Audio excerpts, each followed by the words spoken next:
This screencast introduces Christopher Marlowe and his play Dr. Faustus. Marlowe was the son of a Canterbury shoemaker. Like Chaucer, he was from the merchant class, so he wasn't from the aristocracy. In fact, his family really didn't have much money at all. He attended Corpus Christi College at Cambridge University for 6 years, but the only way that he was able to go to such a prestigious university was because of a scholarship awarded to prepare students for the ministry.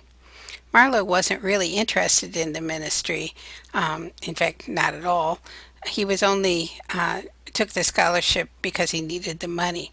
So instead of applying himself to his studies, he wrote plays instead.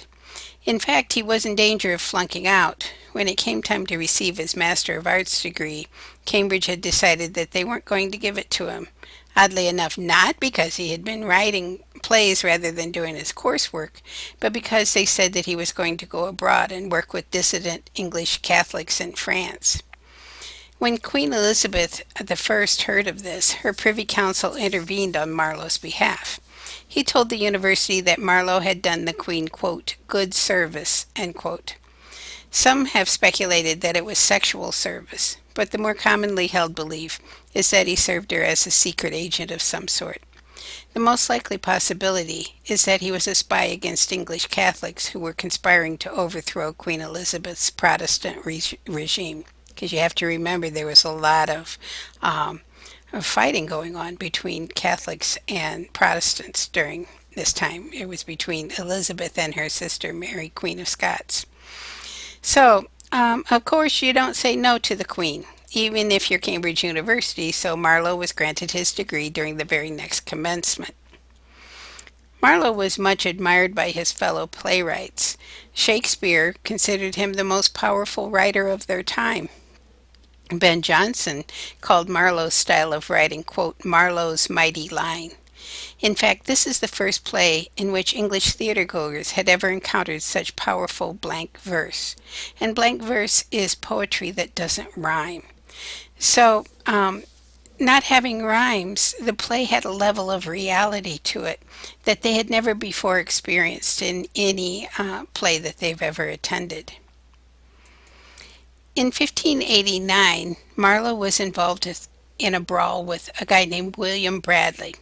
Now I realize this isn't a picture of that William Bradley, but when I Googled the name William Bradley, this is the photo that came up, and so evidently his name is William Bradley Pitt.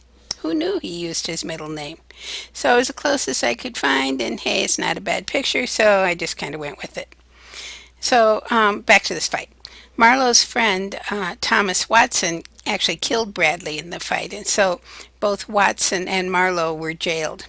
Watson got off on a plea of self-defense, but Marlowe was simply released, probably due once again to the intervention of the Queen. 4 years later, in 1593, an informer named Richard Baines accused Marlowe of atheism, sedition, and homosexuality, and these were all very serious charges in those days. Just 4 days after Baines filed his charges, Marlowe was killed in a fight at an inn, supposedly over the bar bill. He was stabbed to death at the age of 29. There are some real concerns about his death, considering that the murderer and others present in the room all had connections to the world of espionage, a fact which makes many modern scholars believe that Marlowe's death was an assassination instead of some random brawl. A further fact that lends credence to that story is that those accused of the murder were held for a short time and quietly released. It may well be that the Queen didn't want Marlowe to go to court because of the information that he might reveal about her dealings with him. Of course, we probably will never know what really happened behind the scenes. So, Dr. Faustus.